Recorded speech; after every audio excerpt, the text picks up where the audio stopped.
Graça e a paz aos irmãos e a quem estiver assistindo pela internet também. Hoje é o nosso primeiro culto prestado ao Senhor. Então, hoje é uma cerimônia de honra ao nome do Senhor. É diferente do estudo. Então, hoje eu peço um pouco mais de reverência, peço um pouco mais de atenção. Não vai demorar, não vai doer, como falam para as crianças que vão tomar injeção. Mas, antes de tudo, eu vou pedir ao irmão que eleve a Deus, de pé, por favor, uma palavra de oração, uma oração breve no início do culto. Por favor, irmão. Senhor Deus, não dá não, vem aqui. Pede o teu Santo Espírito na noite deste dia, nós começamos esse culto de adoração aqui para que o teu nome venha ser glorificado. Toma a nossa vida nas tuas mãos, cura com o teu sangue, faz conforme a tua vontade e o teu querer. Essa oração que nós te fazemos e te agradecemos em nome do Pai, do Filho e do teu Espírito Santo. Amém. Amém. Amém. E eu dei para vocês um papelzinho. A gente vai cantar o hino número 42 da harpa cristã, que é Um Pendão Real. Um Pendão Real. Se vocês não conhecem, mas eu vou tentar auxiliá-los.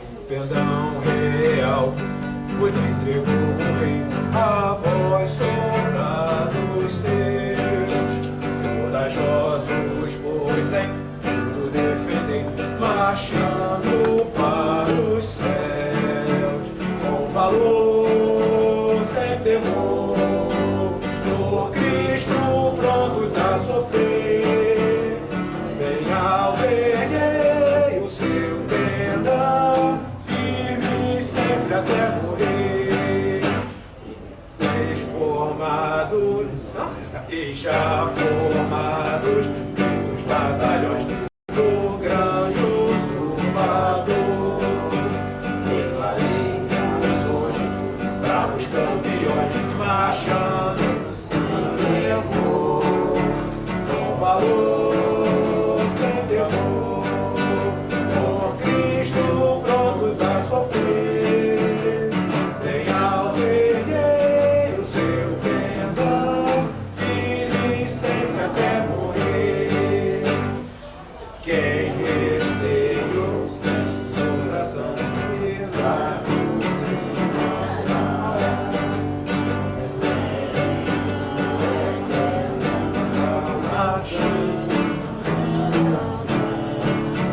com valor, sem temor, por Cristo prontos a sofrer, em alto erguei o seu pendão, firme sempre até morrer.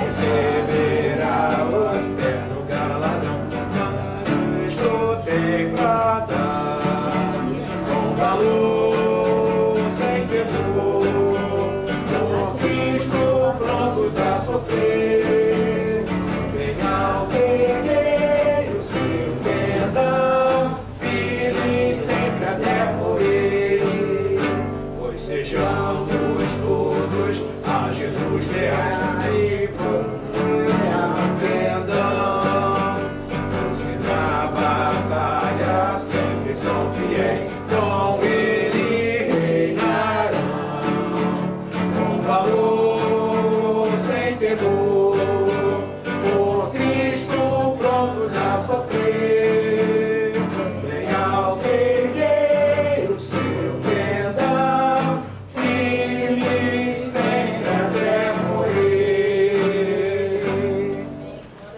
Bom, é um louvor curto, mas é importante. A letra do louvor, quando a gente lê, é uma coisa para refletir a parte do culto a Deus. Agora, eu vou pedir que os irmãos abram no Salmo 15. Salmo 15.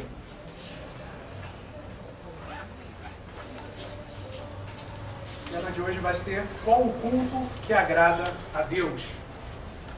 Então, a nossa leitura vai ser o Salmo 15.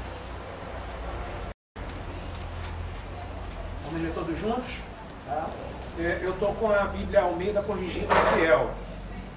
Não sei quais as versões que os irmãos estão, e eu estou e recomendo a Bíblia Almeida Corrigida e Fiel, mas vamos lá, eu vou iniciar a leitura. Salmo de Davi. Senhor, quem habitará no teu tabernáculo? Quem morará no teu santo monte? Aquele que anda sinceramente e pratica a justiça, e fala a verdade no seu coração. Aquele que não difama com a sua língua, nem faz mal ao seu próximo, nem aceita nenhum opróbrio contra o seu próximo. A cujos olhos o réprobo é desprezado, mas honra os que temem ao Senhor. Aquele que jura com dano seu e, contudo, não muda. Aquele que não dá o seu dinheiro com usura, nem recebe peitas contra o inocente. Quem faz isto nunca será abalado. Bom, Pai, te agradecemos pela leitura da palavra, Pai, te agradecemos por essa oportunidade de estar prestando um culto a Ti, ó Pai, falando do que Tu nos deste, ó Pai. Esteja conosco com o Teu Espírito Santo aqui, nos dando discernimento, ó Pai, esteja nos abençoando nesta noite de domingo, ó Pai.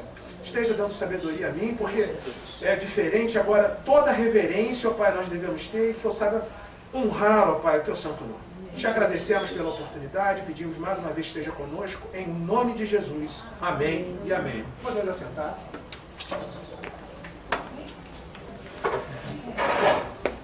Então, como é o primeiro culto, eu vou falar sobre o culto que agrada a Deus.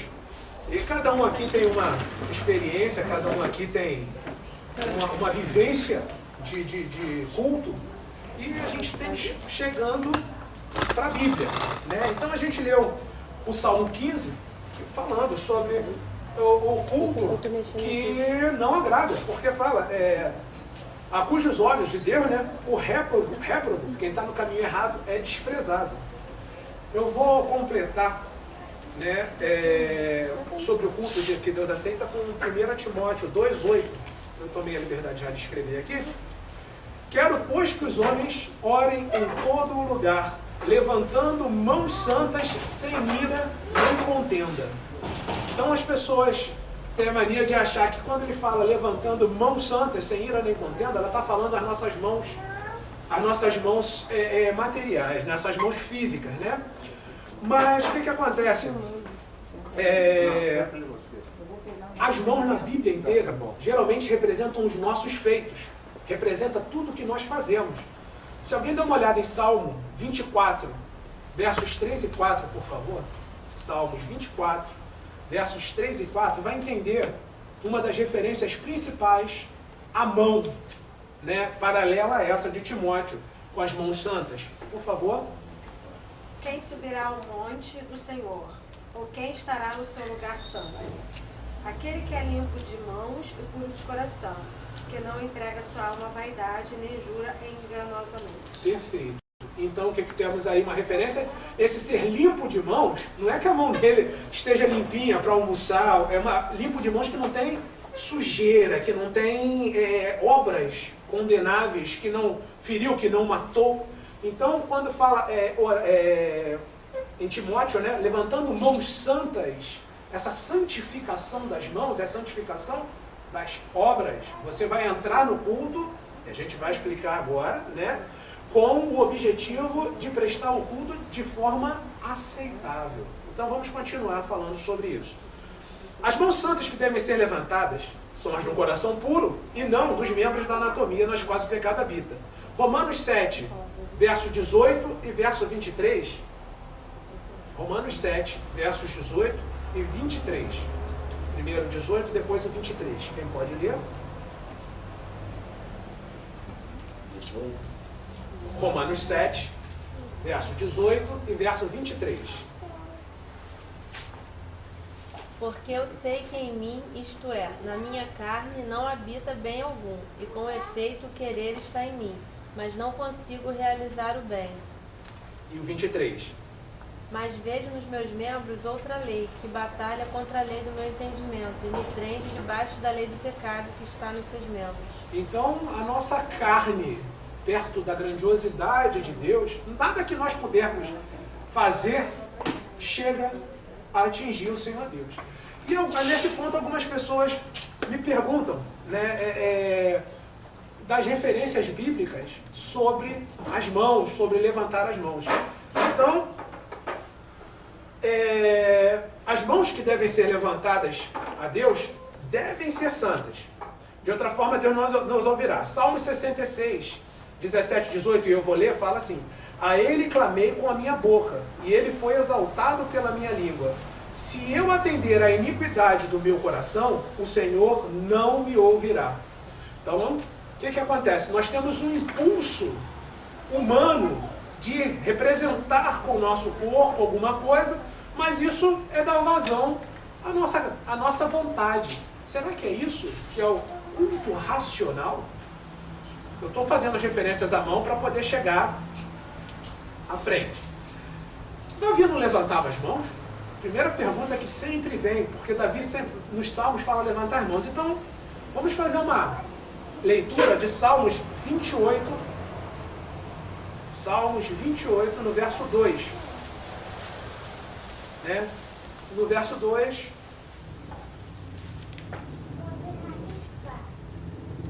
quem lê?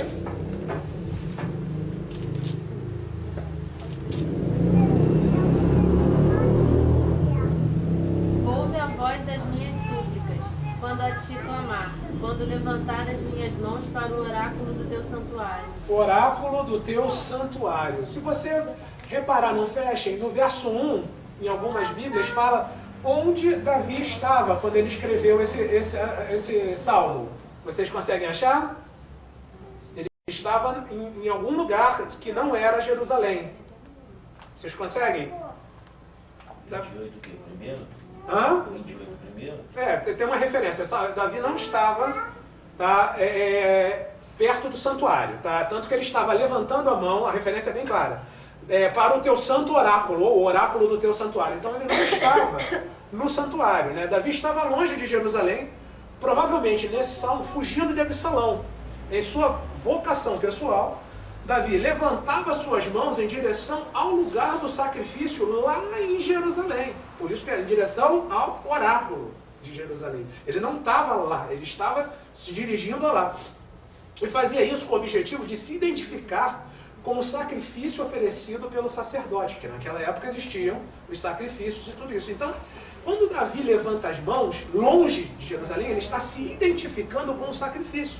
Davi não podia estar presente, mas demonstrava sua identificação com essa oferta, que era obrigatória no Antigo Testamento.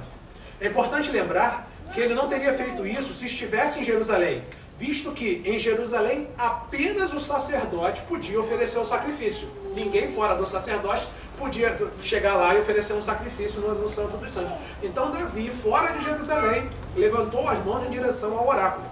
Essa atitude de Davi era apenas um ato de identificação da parte de um homem ausente, tá? Porque ele não estava lá. Quando a gente está longe, quando a gente está com saudade, agora tem internet, a gente olha na câmera, dá tchau para a câmera, é uma coisa meio estúpida, né? Mas a gente faz isso. Então, naquela época, por não ter isso, ele virou em direção a Jerusalém e levantou as mãos. Isso não era algo realizado habitualmente na adoração. Isso não é uma prática da adoração veterotestamentária, tá? Em Salmos 63, 4, tá? Davi também fala: assim eu te bendirei enquanto viver, em teu nome levantarei as minhas mãos. E aí sim, desculpa, eu fiz a referência anterior, mas e aí no verso 1 fala: Davi estava, no Salmo 1 diz, Davi estava no deserto de Judá. Deixa eu conferir aqui, porque eu estou contando com a pesquisa, mas como a minha Bíblia é de referência. Salmo 63, 4. Salmo de Davi, o título Davi, quando estava no deserto de Judá. Novamente ele estava fora do templo. Novamente ele estava ausente do sacrifício, né? Nessa ocasião, ele estava no deserto de Judá e novamente sozinho, longe do lugar de sacrifício, Davi almejava estar no santuário. Isso é expresso no verso 2. Se a gente olhar, para ver a tua força e a tua glória, como te vi no santuário. Ou seja, ele não estava no santuário, ele estava falando como via no santuário, mas não era o santuário. Tá? Agora, olhando Salmos 141, no verso 2, eu estou fazendo um estudo sobre Davi e mãos levantadas, né?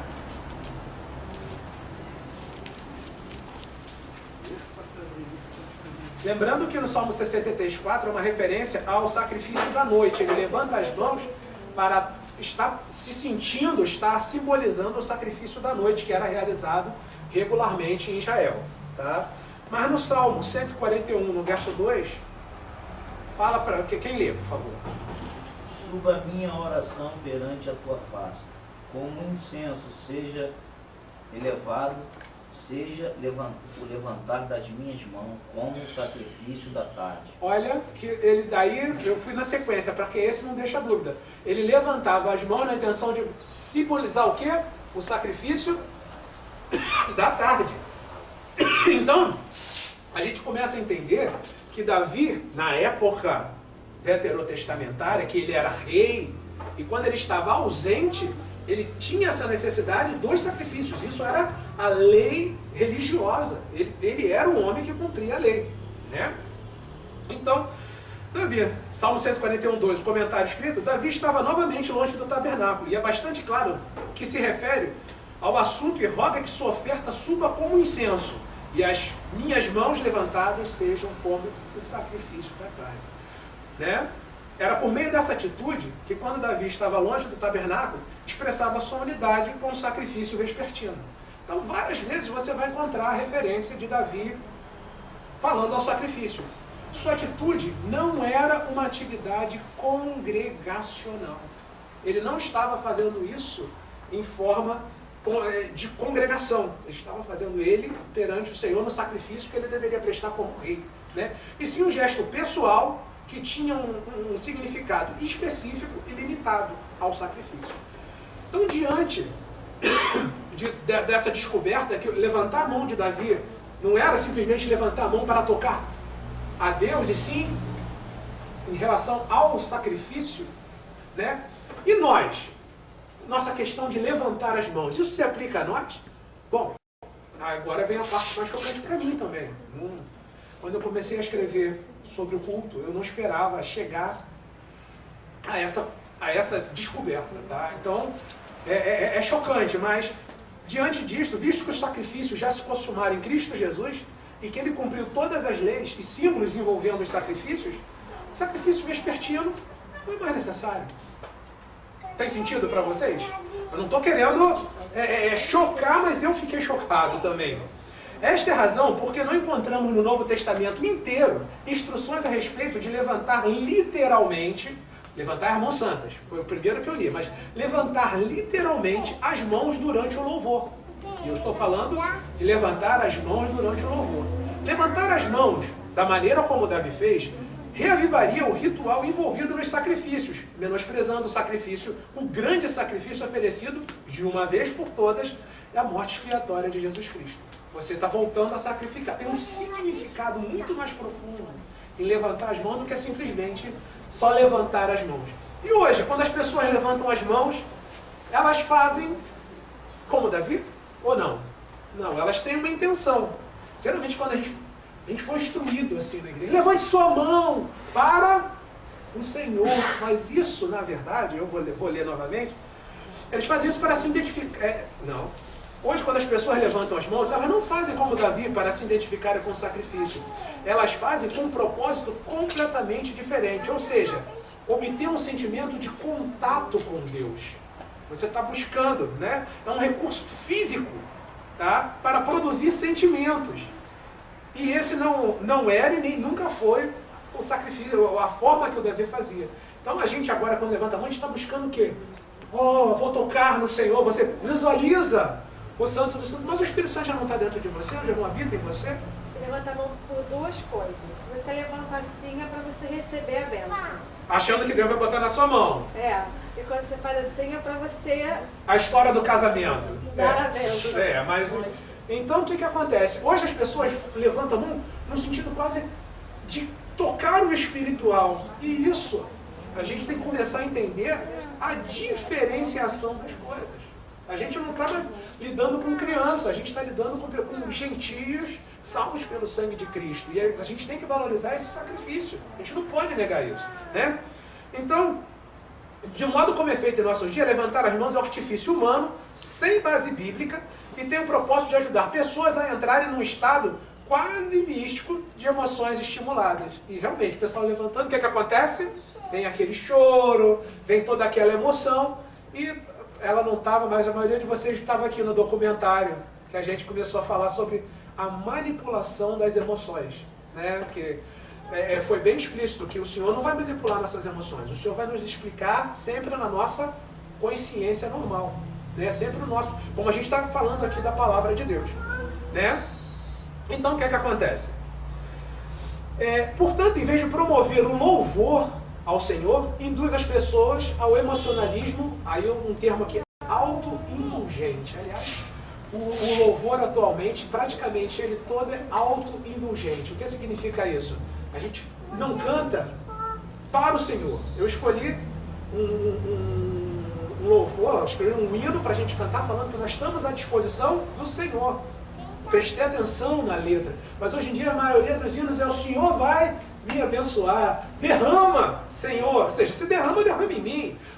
Restitui, Senhor. Restitui para quem? Então, as pessoas têm pena de si mesmas enquanto estão louvando, estão esperando que Deus seja uma mistura de coelhinho da Páscoa com Papai Noel e Aladim. Eu estendo as mãos para receber. A pessoa imagina as coisas vindo. Mas isso não é louvor a Deus. É um louvor que, na verdade, está louvando a si próprio. E ninguém está atento a isso. Por quê? Eu tenho aqui a pesquisa que eu fiz, a partir de 1912, que começaram, acredita? 1912 fez 100 anos agora, isso não é muito tempo. A gente não vive 100 anos, mas não é muito tempo. Foi em 1912 que começaram a fazer tentativas de inserir a dança no culto. Antes disso não tinha. Então, quando a gente vai vendo esses registros, a gente vai vendo que estão inventando novidades no evangelho, que deveria ser puro e simples, tá? Então, continuando aqui. Muitos crentes sinceros são mal orientados e aceitam essa prática como algo útil ao senso de comunhão. Mas, na verdade, ela é um obstáculo, uma vez que encoraja o uso das emoções em nível humano e não no nível espiritual. Você começa a buscar através de sinais, através de simbolismos, estender mão, abrir braço, e isso tem poder algum. Voltando ao que a gente mencionou anteriormente, eu mencionei rapidamente aqui, né, na página 1, o nosso corpo, né, nosso corpo oferta. Porque em mim, na minha carne, não habita bem algum, e com efeito, o querer está em mim, mas não consigo eu realizar o bem. Não adianta eu, na minha carne, levantar a mão, pular, virar cambalhota. Não é isso que Deus quer. Deus quer nosso entendimento da palavra, né? Então, é melhor orar e adorar com um coração puro. Orar e adorar com um coração puro, livre de vícios. E quebrar os vícios que cada um de nós traz, de cada história, até chegar na unidade da palavra, não é uma coisa fácil. Eu não estou falando que seja fácil. Talvez para mim, que eu já tenho 8 anos nessa estrada, eu esteja pronto, mas eu hoje fiquei chocado com essa. Eu admito, eu fiquei com levantar as mãos, eu fui pesquisando, eu fui, meu Deus, e eu levantava. Tem até um corinho, em seu nome, minhas mãos, levantarei. Não é assim que funciona. E eu passei a tarde, minha esposa está em oração, me preparando para falar isso. Então não pensa que eu estou aqui assim, acostumado com essa pregação. Essa pregação, realmente, quando eu vi e criei no que eu li na palavra, e eu estou dando referências bíblicas a você, algo que pode fazer a gente demorar um pouco a digerir, a gente a se acostumar com essa postura de cristão, né? Então vamos adiante aqui. Pureza de coração, no temor do Senhor, nos levará a fazer tudo para a glória de Deus na igreja. Provérbios 1:7. O temor do Senhor é o princípio do conhecimento. Os loucos desprezam a sabedoria e a instrução. Em Eclesiastes 12:13. De tudo o que se tem ouvido, o fim é: teme a Deus e guarda os seus mandamentos, porque isto é o dever de todo o homem. Os mandamentos de Deus no nosso tempo são a palavra. A palavra. A esse, glória na igreja, por Jesus Cristo, em todas as gerações, para todo o sempre. Amém. A gente está falando de Efésios 3:21 agora. o adorador temente a Deus não ousará adicionar qualquer atividade conforme o seu coração, mas se limitará àquela adoração que a Bíblia estabeleceu como aceitável no culto da igreja. Uma atitude de temor a Deus desprezará a criatividade proveniente do seu próprio coração naquilo referente à adoração a Deus. Um exemplo disso é o rei Davi. Ele foi criativo. Davi foi bastante criativo na sua forma de adoração, pois quis erguer um templo a Deus. O desejo foi excelente, mas a ação foi proibida. A ideia de adorar a Deus foi reprovada por ele ser um homem de guerra e por ter derramado muito sangue. Alguém lê 1 Crônicas 22:8 e outro 1 Crônicas 28:3, para confirmar o que eu acabei de dizer. Davi foi criativo, mas o que fala em 1 Crônicas 22:8? Fala no Antigo Testamento.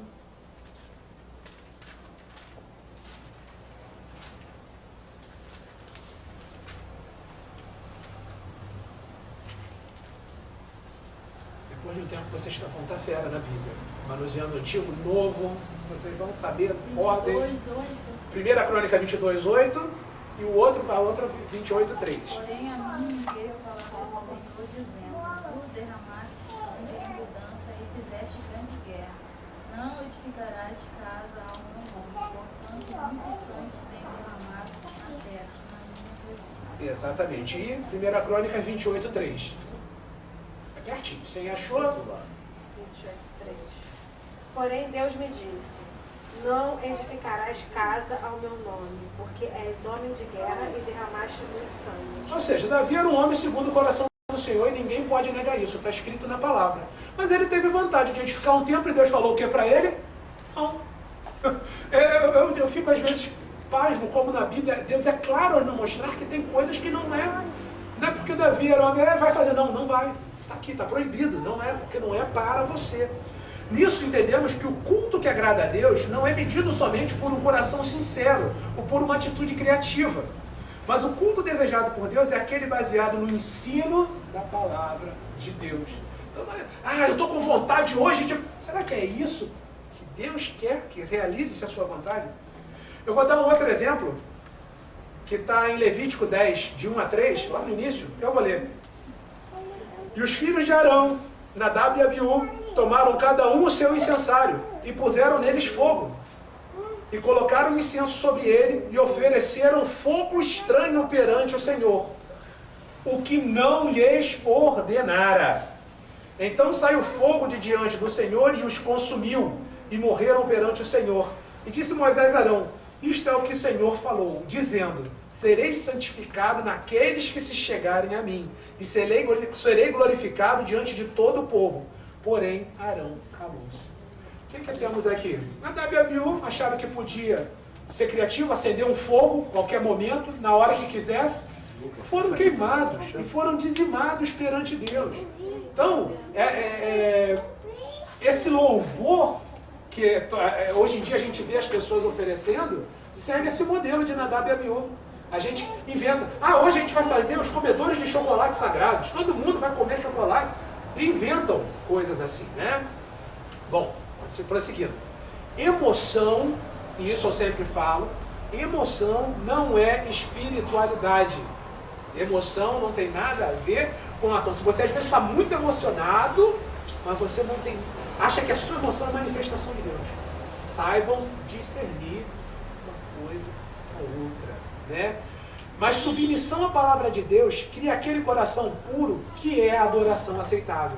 Aquela que você faz, o culto é o sacrifício racional, não é o sacrifício emocional, não é o sacrifício criativo, é o sacrifício racional. Romanos 12:16 fala da seguinte forma: Sede unânimes entre vós, não ambicioneis coisas altas, mas acomodai-vos às humildes. Não sejais sábios em vós mesmos. Você tem que buscar sabedoria da palavra. Por quê? Porque na palavra é um ponto onde todos podem acessar. Não adianta eu chegar aqui falando coisas fora da palavra, porque como é que você vai poder ler e estar em comunhão comigo? Então tem 1 Coríntios 1:10, vai confirmar isso que eu acabei de ler.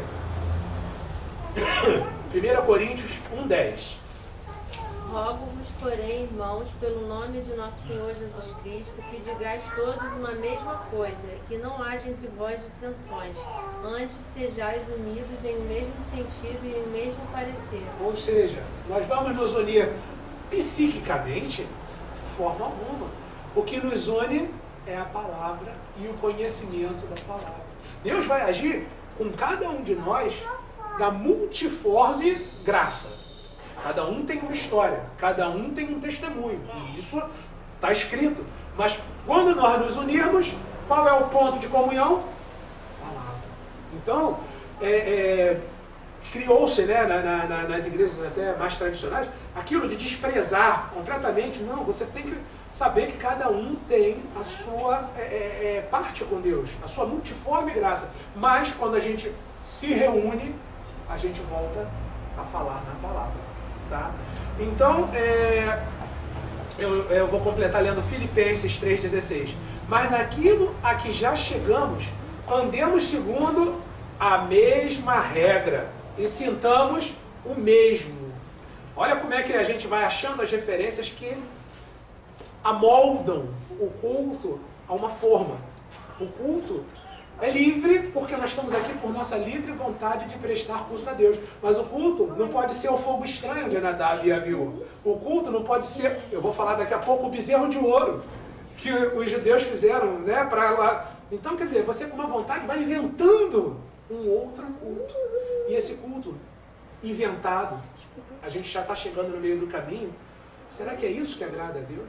Será que essas nossas espontaneidades, essas nossas criatividades nos dias de hoje chegam? Será que elas chegam a passar do teto da igreja para chegar no trono de Deus? Vamos um pouco mais adiante.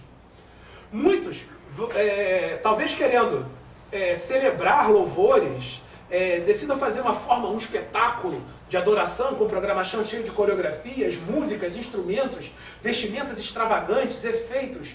Muitos vão gostar e apoiar esse louvor. E de fato acabam achando que estão louvando a Deus. Todavia, sendo um coração enganoso, poderão estar agradando somente a carne. Está escrito em Jeremias 17:9.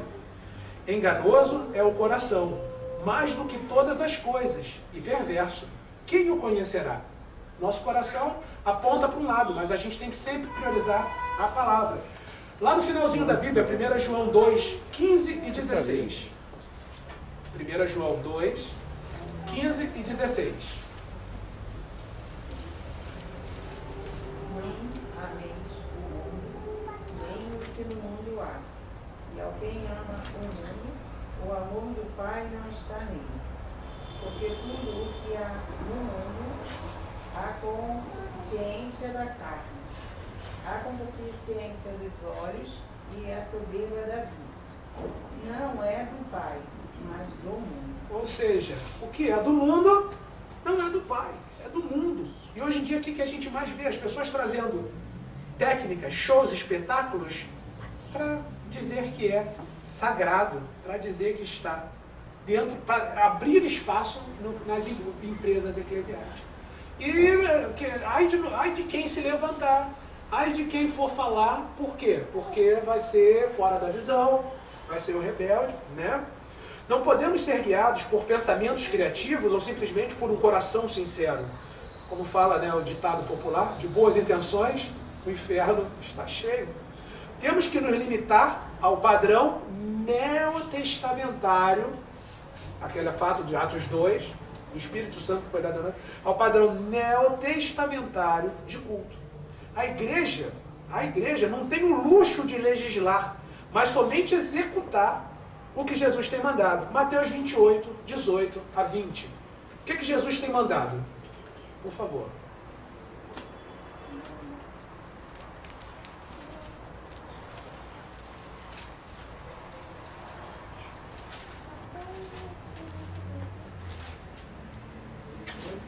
E 18 a 20.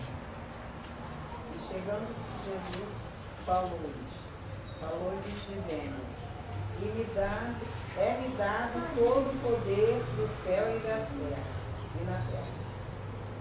Portanto, ide e ensinai todas as nações, batizando-as em nome do Pai e do Filho e do Espírito Santo, ensinando-as a guardar todas as coisas que eu vos tenho mandado. E eis que eu estou convosco todos os dias até a consumação dos séculos. Amém, amém. Presta atenção no detalhe. Ensinando-os a guardar todas, o que está escrito? As coisas que vos tenho mandado. O que Jesus mandou? O que Jesus deixou para nós? A palavra. Mas olha, a resposta quase quando eu pergunto é para comprovar que é a palavra.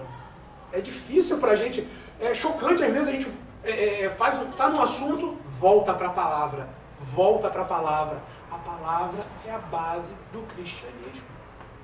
Se a gente sair dela, a gente está fora de Cristo.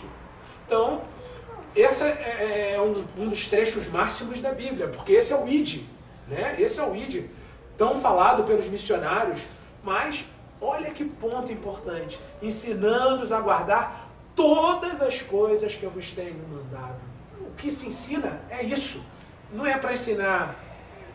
É bom fazer o social, volto a falar, a gente já falou sobre o social aqui, a gente vai fazer o social, mas ensinar, antes de ensinar a pescar, antes de ensinar a fazer reaproveitamento de garrafa PET, antes de ensinar o que for, ensinando-os a guardar a palavra.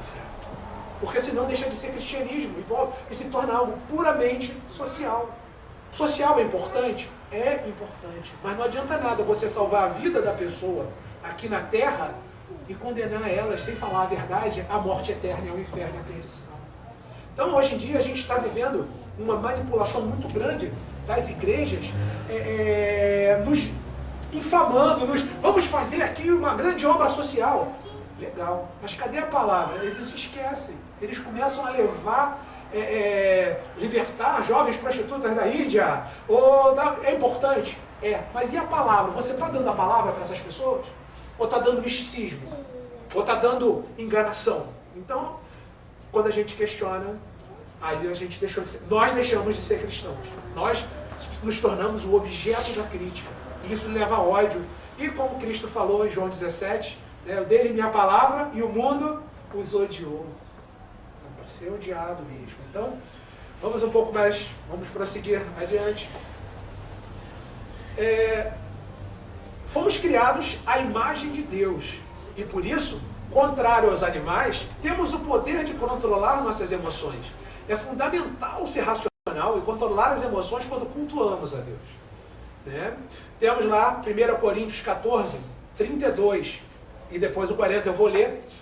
E os espíritos dos profetas estão sujeitos aos profetas. Mas faça-se tudo decentemente e com ordem. Nós não somos seres irracionais, nós somos seres racionais e o próprio espírito do profeta está sujeito ao profeta. Deus é tão grande que não temos nem mesmo todo o conhecimento apropriado para adorar a Deus corretamente. Lá em Jó 38, várias referências.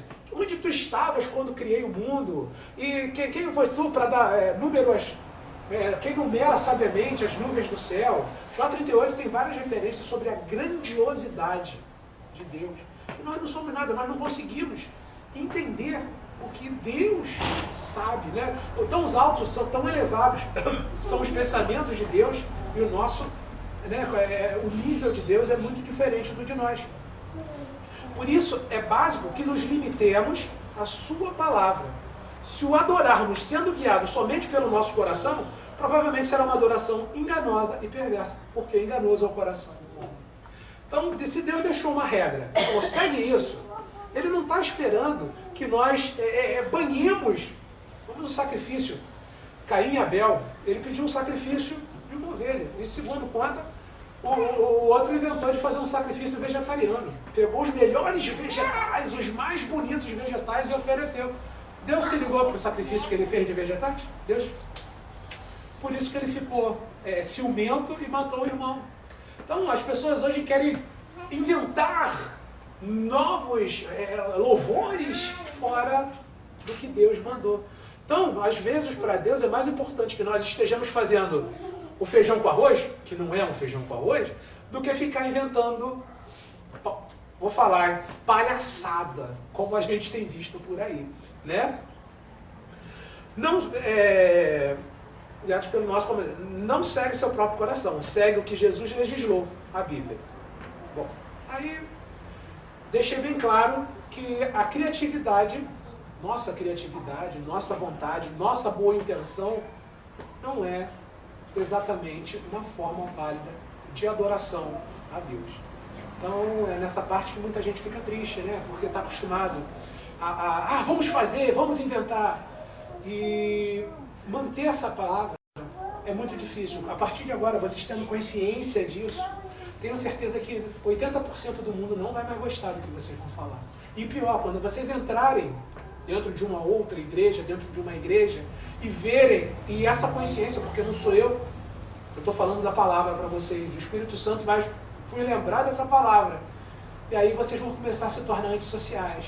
Infelizmente, eu estou tornando vocês um pouco antissociais em relação à maioria da humanidade que se diz evangélica. Mas a porta é estreita e o caminho é apertado. Poucos há o que a encontra. Então, eu não posso mentir, eu não posso enganar, eu não posso falar, não, vai lá, e se naquele dia você vê, você acochambra, você finge que não está vendo. Você vai... por que você não leva? Não. Eu estou em adoração, em reverência, em espírito, mas aí deixa de haver o que é? A comunhão. Por quê? Porque você sabe que aquilo não é uma prática que agrada ao Senhor. Você começa a visualizar o erro e você não pode tomar parte. Eu estou criando um bando de antissocial, mas é o preço. Podemos questionar se as coreografias, o louvorzão, tudo isso agrada a Deus, uma vez que, além de não serem bíblicas, estas não produzem nem o arrependimento, nem a mudança de comportamento para a santidade, e muito menos promovem a edificação nas Escrituras. Você vai, pergunta para alguém que ouviu, foi num showzão, e o que você aprendeu da Bíblia? Agora a nova música do Thales, filho meu, tá fugindo de mim, eu tenho um arquivo de promessas, eu bato na porta, parta na cara do eu. Olha, não tem absolutamente nada de Bíblia num lixo como esse. Você desaprende da Bíblia, você mistifica a Deus, você se converte se convence desse evangelho esperando o quê? Um arquivo de bênção que Deus tem guardado atrás de nós. Você não tem que se converter em busca das bênçãos. Você tem que crer no Senhor e se dispor a servir. O que vier depois, em tudo dai graças. Em tudo dai graças. Pregar o Evangelho não é... na internet uma irmã postou uma frase que um pastor... você ao vir participar da igreja, você está com a noiva do Cordeiro nas bodas. Portanto, se delicie. Aí eu falei, o Evangelho são as boas novas da vida eterna. Mas ele está tornando as novas excelentes, ou seja, está criando um novo evangelho. E se até um anjo do céu vier trazendo um novo evangelho, que seja anátema. Então a gente vê na intenção de agradar, de fazer as pessoas felizes, as pessoas outras que pregam se tornando anátemas, malditos, amaldiçoados. Efésios 4, 15 a 24, tá? Vai nos falar um pouco sobre a questão do louvor. Vamos fazer o seguinte, Efésios 4, 15 e 24. Eu vou abrir também a minha. Cada um consegue ler um verso? Cada um consegue ler um verso? Temos aí 9 versos, né? 15, 16, 17, 18, 19, 20, 21, 22, 23, 24, 10 versos. Cada um consegue ler um verso? Efésios 4, 15 a 24. 15 a 24.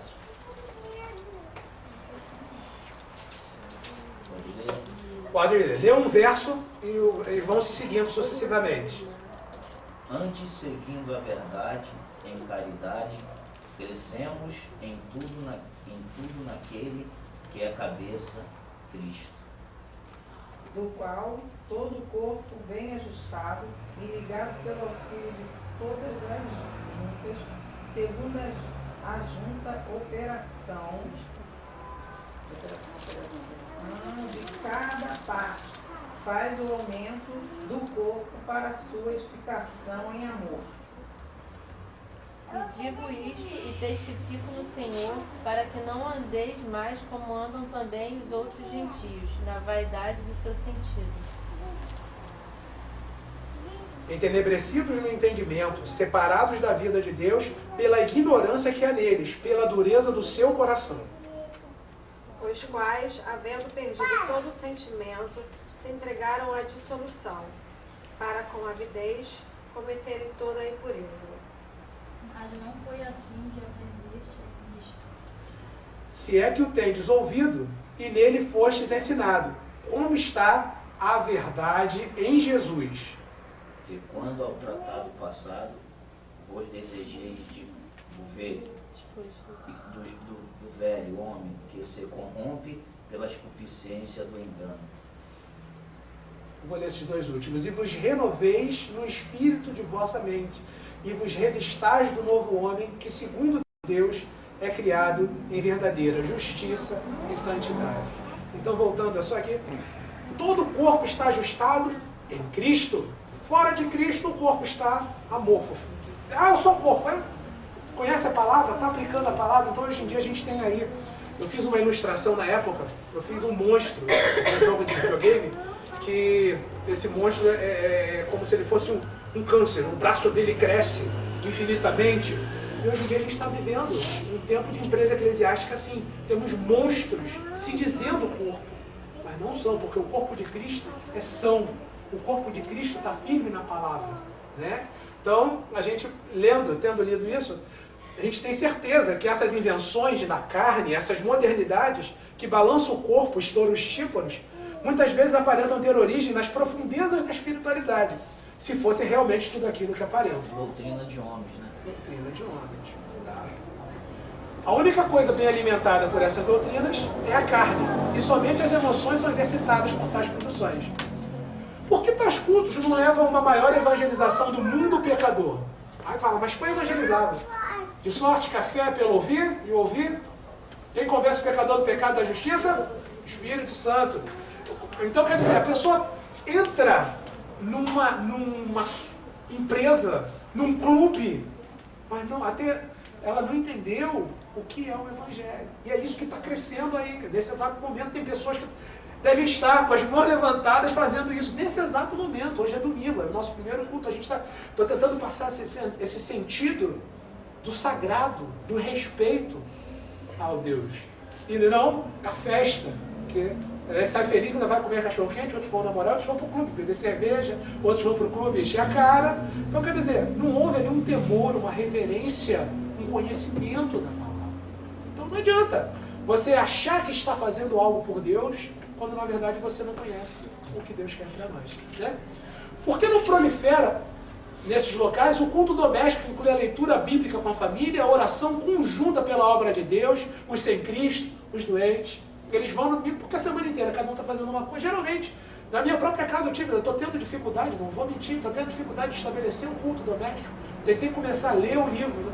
Então, eu que escrevo, eu que pesquiso, não consigo, é difícil a gente estabelecer o hábito de ler a palavra em casa. E isso, dançando e pulando, não é isso que vai fazer a gente chegar em casa com vontade de ler a Bíblia, né? Porque em tais produções espetaculares e talentosas não geram maior crescimento na graça e no conhecimento do Senhor Jesus Cristo. Tais virtudes não são produzidas porque tais produções não têm como alvo admoestar, expor o pecado, chamar pecado e pecador de pecador. Nem muito menos ensinar a doutrina. Algo que seria primordial para qualquer renovação. Quer ter renovação? Fala da palavra. Você vai começar a filtrar o joio. Você vai começar a mandar o joio embora. Porque o joio não vai aguentar isso. Né? Não mintais uns aos outros. Isso é Colossenses 3, 9 e 10. Não mintais uns aos outros. Pois que já vos despistes do velho homem com os seus feitos. E vos vestistes do novo, que se renova para o conhecimento, segundo a imagem daquele que o criou. Ou seja, o conhecimento segundo a imagem de Deus. Conhecimento... Você vai falar, eu sou um chato, eu só falo dessa palavra, eu só falo dessa Bíblia. Mas se a gente, no início, não frisar bem isso, a gente daqui a pouco, a gente vai estar fazendo culto igual a qualquer outro culto. A gente vai estar sem esse limite. Vocês que são os primeiros que estão aqui, tem que ter bem claro esse limite, porque vai ter um momento que vai ter alguém do seu lado que não vai ter ouvido essa pregação, que não vai estar pronto para entender, e quando a gente for cantar em louvor a Deus, a pessoa de repente vai começar a fazer. Então você é príncipe e sacerdote, princesas e sacerdotisas, não pastores, cuidado que depois tem explicação, mas rei e sacerdote, vocês foram feitos. Então você vai poder, calma, você tem autoridade para explicar. O que eu explico aqui, eu não vou, pretendo não repetir tão cedo, porque eu estou ensinando na palavra. Então, eu vou depois mandar por e-mail todas essas referências bíblicas, porque você tem que ter certeza, porque o que eu estou falando, em Deus não há sombra de variação. A gente vai chegar, esse é o final, é a conclusão. Mas Deus não vai mudar, Deus não mudou. Então quando eu passo para vocês algo, eu estou vendo, a minha fé em Cristo, que a palavra não volte vazia, é que 50% pelo menos vocês vão guardar. Vocês vão ficar com aquilo martelando na cabeça. Estou criando, como eu falo, teófilos. Pessoas que vão ter ousadia de falar da palavra. E isso vai fazer você ser muito bem quisto. Isso é uma coisa mais à frente. 1 Pedro 2, 1 e 2. 1 Pedro 2, 1 e 2. Também houve entre os povos falsos profetas. Não. 1 Pedro 2, 1 e 2. Deixando, pois, toda malícia?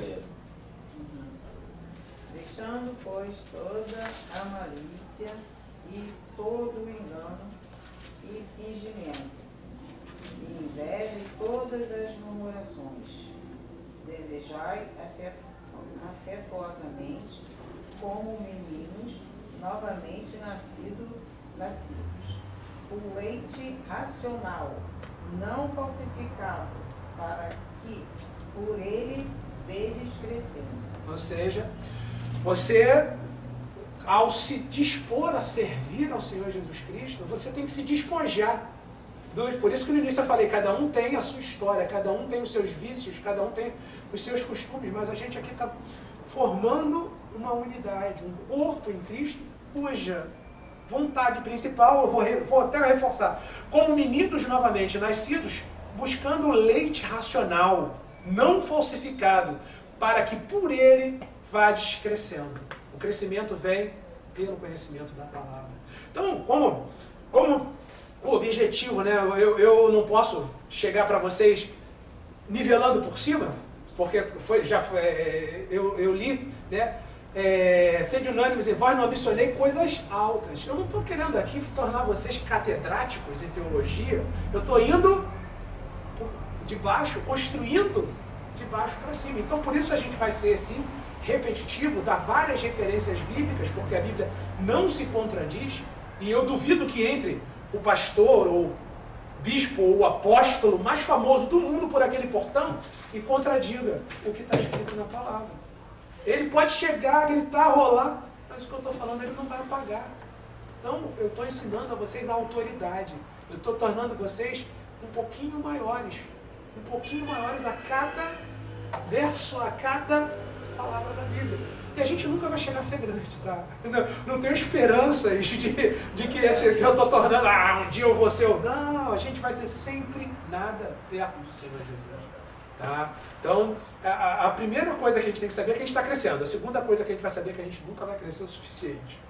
É um paradoxo, né? Mas sempre embaixo. Eu li 1 Pedro 2, 1, 2. Tais virtudes mencionadas do menino buscando o leite racional, tais virtudes serão realidades exclusivamente pelo ensino da doutrina, cantada ou pregada, com valor, sem temor, por Cristo, prontos a sofrer. Bem alto erguei o seu pendão, firmes, sempre até morrer. Parece um canto, quando você canta maquinalmente, mas quando você começa a pensar na letra, eu escolhi essa letra por causa disso. Estou convocando vocês a erguer o pendão de Cristo. Não estou chamando para a gente fazer festinha, pipoca é bom, mas para fazer festinha e ficar vendo filme. Mas para erguer o pendão individualmente. Amanhã você vai estar sem mim ao seu lado, você vai estar no seu trabalho, você vai estar na rua, mas você vai ter autoridade.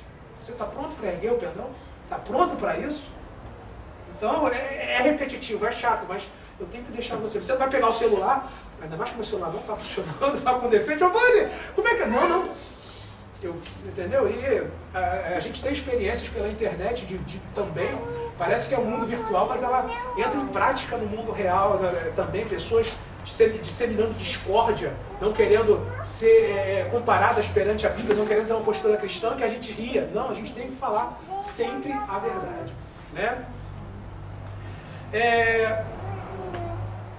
Paulo fala à igreja de Colossos, né, em Colossenses 3, 1,16. A palavra de Cristo habite em vós abundantemente, em toda a sabedoria, ensinando-vos e admoestando-vos uns aos outros, com salmos, hinos e cânticos espirituais, cantando ao Senhor com graça em vosso coração. Me fala em que igreja hoje, me dá um exemplo, em que igreja, em que empresa eclesiástica você vê os membros ensinando e admoestando uns aos outros. Eu estou aberto, estou esperando. Paulo aos Colossenses, vou repetir.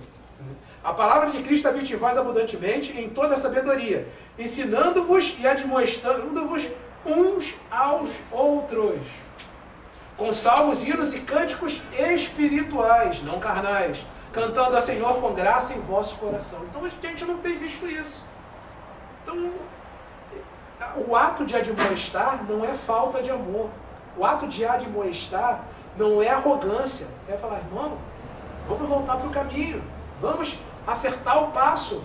Vamos largar essa besteira, qualquer que seja que você esteja. Então está aqui, Colossenses, né? Portanto, se a adoração não admoesta e nem ensina de Jesus Cristo, ela não pode ser agradável a Deus. Se é uma adoração que vem para nós, ela não é agradável a Deus.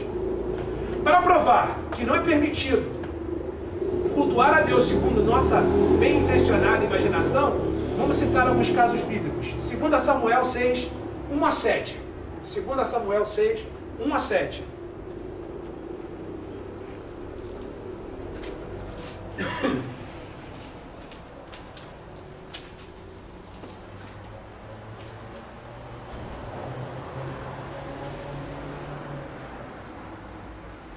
Tornou Davi a juntar todos os escolhidos de Israel, em número de 30.000.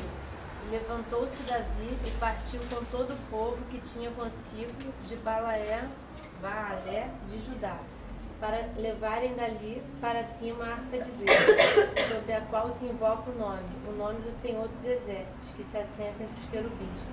E puseram a arca de Deus em um carro novo, e a levaram da casa de Abinadab, que está em Gibeá, e Uzai e Aiô, filhos de Abinadab, guiavam o carro novo. E levando-o da casa de Abinadab, que está em Gibeá, com a arca de Deus, Aiô ia diante da arca. E Davi e toda a casa de Israel alegravam-se perante o Senhor, com toda sorte de instrumentos de pau de faia, como com harpas, e com saltérios, e com tamborins, e com pandeiros, e com símbolos. E chegando à eira de Nacon, estendeu Uzá a mão à arca de Deus e teve a mão nela, porque os bois a deixavam pender. Então a ira do Senhor se acendeu contra Uzá, e Deus o feriu ali por esta imprudência, e morreu ali junto à arca de Deus. Olha que exemplo. Davi, né, programou segundo o seu coração. Ele estava muito bem intencionado a fazer isso, mas ele programou segundo o seu coração todo um show para levar o altar para Jerusalém, né? E aí ele foi achando que aquilo ia ser o máximo, né? Recomendável, bonito, lindo. Quando Davi para Deus, aquilo foi o quê? Horrível. Tanto que foi meter a mão na arca e morreu. Ele inventou todo um show. Está escrito na Bíblia que era perante o Senhor e tal. Lá foi meter a mão e morreu. Tá? Isso é um exemplo de que nem toda adoração é aceita por Deus. Em Êxodo 32, não precisa ler, relata o exemplo do bezerro de ouro. Enquanto Moisés subiu para receber, o povo inventou uma nova adoração. Vamos fazer um bezerro de ouro. Isso serviu para Deus? Deus gostou? Eles se prostituíram ali. Gideão, eu peguei uns exemplos maiores de adoração, uns mais ocultos. Juízes 8, 27. Tá? Juízes 8, 27.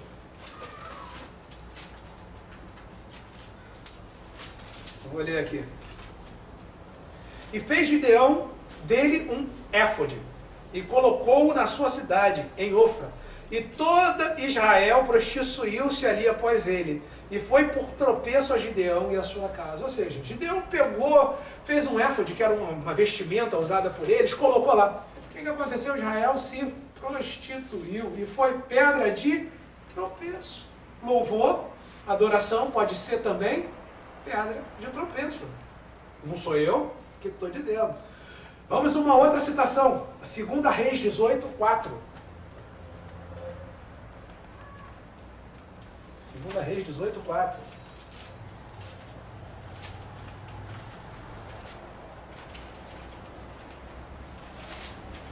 Oi? 18, 4.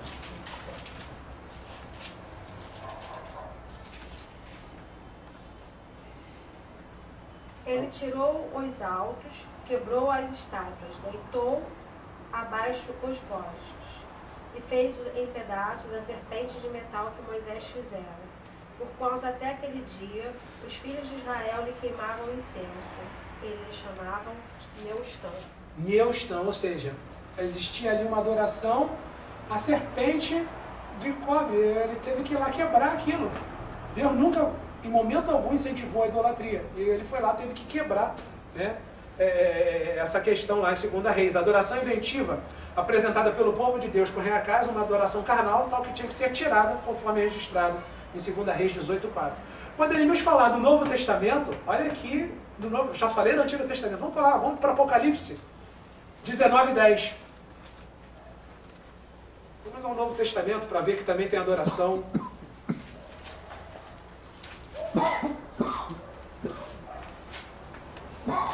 E eu lancei-me a seus pés para o adorar, mas ele disse-me, olha, não faças tal, sou teu conservo, e de teus irmãos que têm o testemunho de Jesus.